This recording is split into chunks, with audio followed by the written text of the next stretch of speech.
Namaku Ridwan. Malam ini aku ceritakan pengalaman seram yang terjadi 1 bulan yang lalu ketika aku bekerja sebagai pegawai toko di daerah Bandung Timur. Dari toko dan tempat tinggalku sebenarnya tidak terlalu jauh. Setiap hari aku pulang pergi menggunakan motor. Bahkan menempuh perjalanan jalan kaki pun masih bisa. Pengalaman yang ingin aku ceritakan adalah ketika aku berjalan dari tempat kerjaku pulang ke rumah.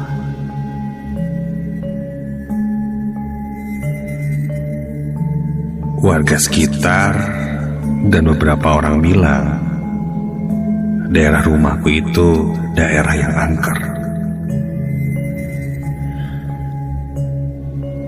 Belum lagi di sana memang ada kuburan, sungai, jembatan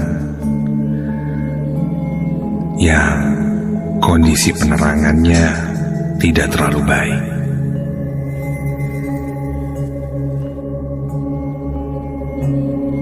Aku harus melewati sungai dan kuburan setiap pergi dan pulang kerja.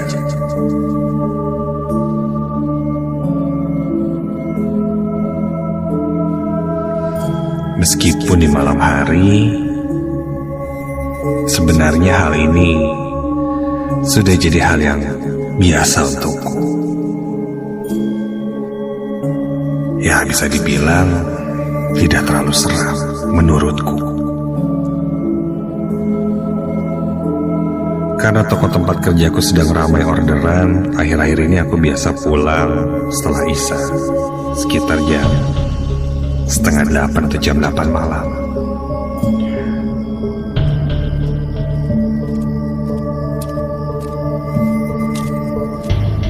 Ketika pulang, hari itu nampak berbeda dengan biasa-biasanya. Lebih sepi. Biasanya ketika aku lewat kuburan dan berjalan di tepi sungai, masih ada beberapa orang yang nongkrong, atau mungkin tukang jualan gerobak yang lewat. Namun malam itu berbeda. Padahal baru jam 8 malam.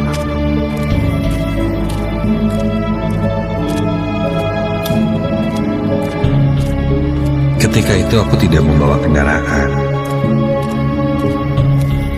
karena motorku sedang berada di bengkel. Jadi aku putuskan untuk berjalan kaki. Sebenarnya seperti yang di awal aku bilang, jarak rumahku ke tempat kerjaku itu tidak terlalu jauh. 15-20 menit saja berjalan, harusnya sudah sampai di rumah.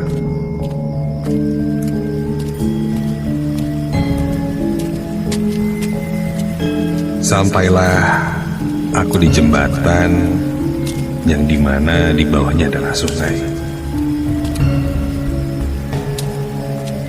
Sedari tadi, suasana sangat sepi. Tidak ada kendaraan yang lewat, orang yang berjalan, hanya ada aku sendirian saja. Sampai ketika di jembatan itu,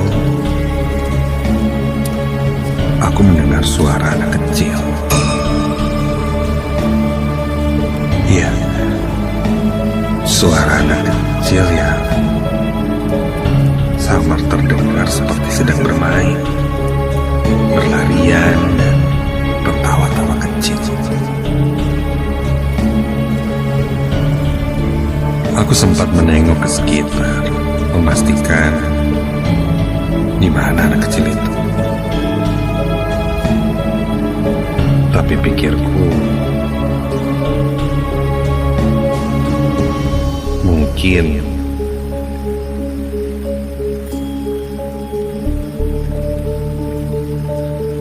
hanya suara yang terbawa angin. Karena nyatanya di sekitarku tidak ada siapa-siapa.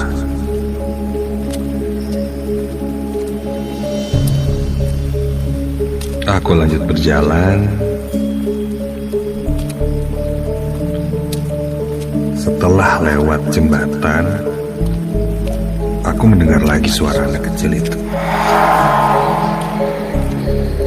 Namun kali ini berbeda. Suara anak kecil yang menangis.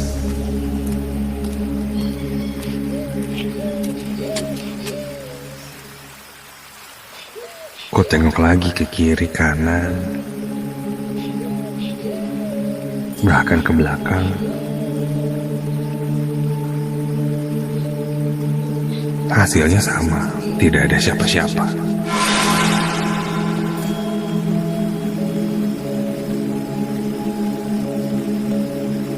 Suaranya cukup jelas dan ada di sekitarku.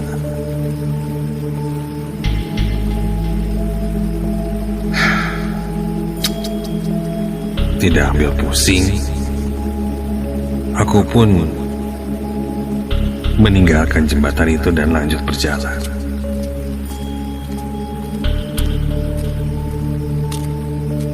Sampai di sebuah titik di mana lampu jalanan ketika itu mati, sehingga membuat suasana sangat gelap. Aku coba menajamkan penglihatanku.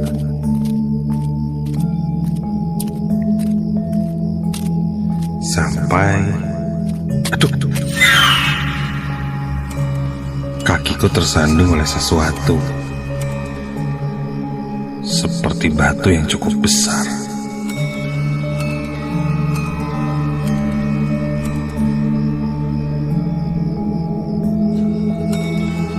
Membuat langkahku terhenti.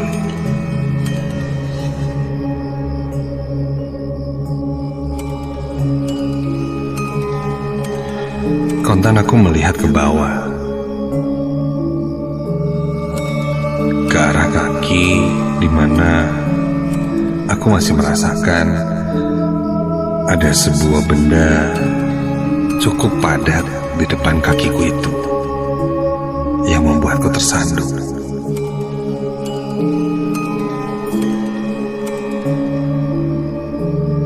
Dan ketika kulihat, sesuatu berwarna hitam ada di dekat kakiku.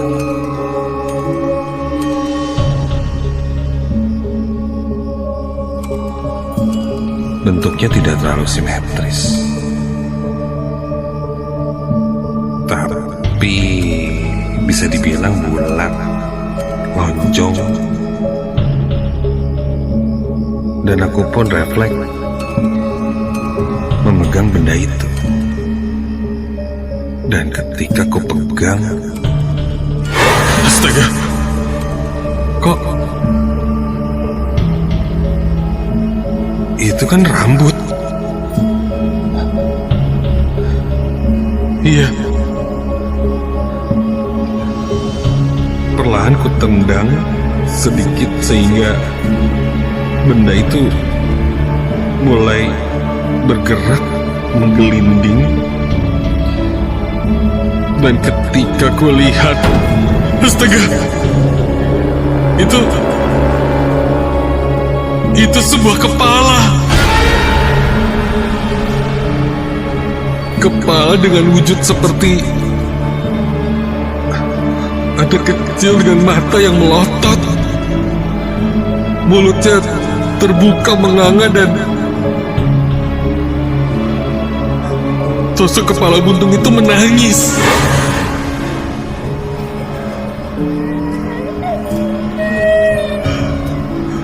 menangis sangat kencang. Malah lebih tepatnya seperti berteriak histeris.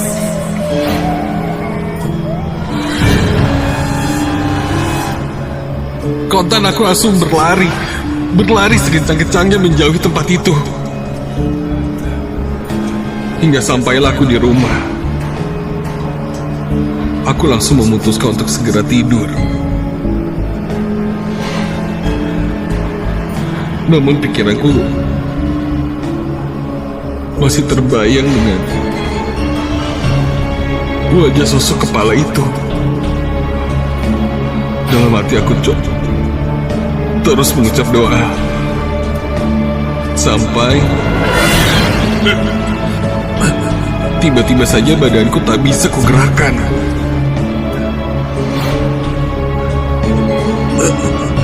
Iya, badanku sangat sulit kugerakkan.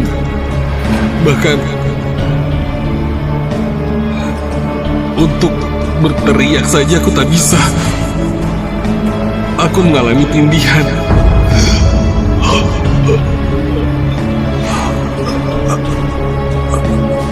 Namun ketika itu posisi mataku masih terbuka dan aku masih bisa melihat ke sekitar kamarku.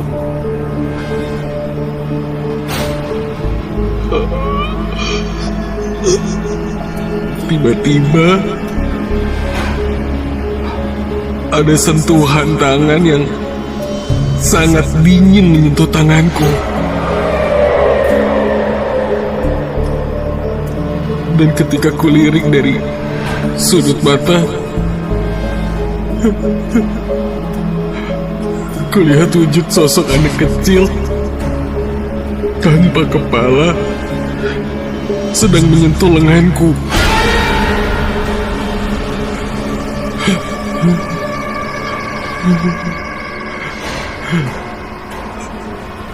Aku langsung membuang pandanganku. Tak bisa berkata apa-apa lagi.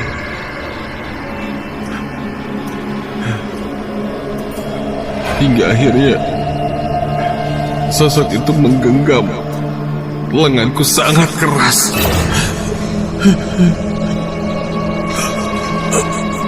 Dan rasanya sangat sakit.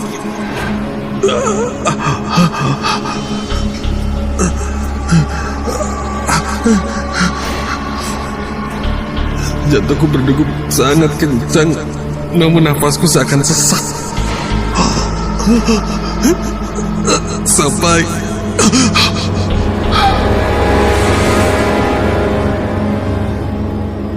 seluruh badanku bisa kugerakkan lagi. Ketika ku tengok sosok itu sudah hilang. Dan ketika ku lihat lenganku, terlihat ada lebam biru tepat di posisi sosok anak kecil itu memegangku.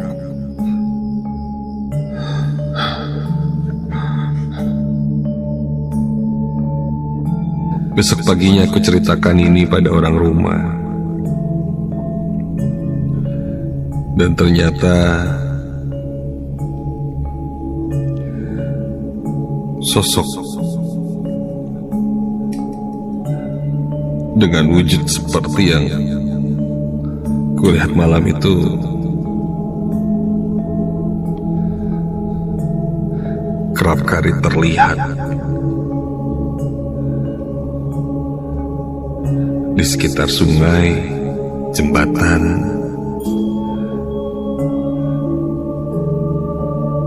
dan di dekat area kuburan. Konon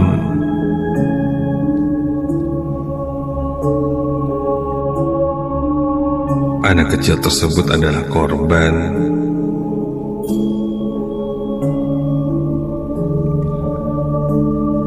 ketika masa penjajahan dulu. Karena memang ketika aku lihat,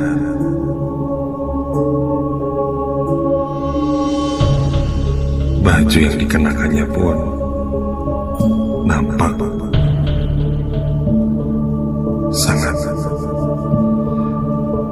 sangat kuno.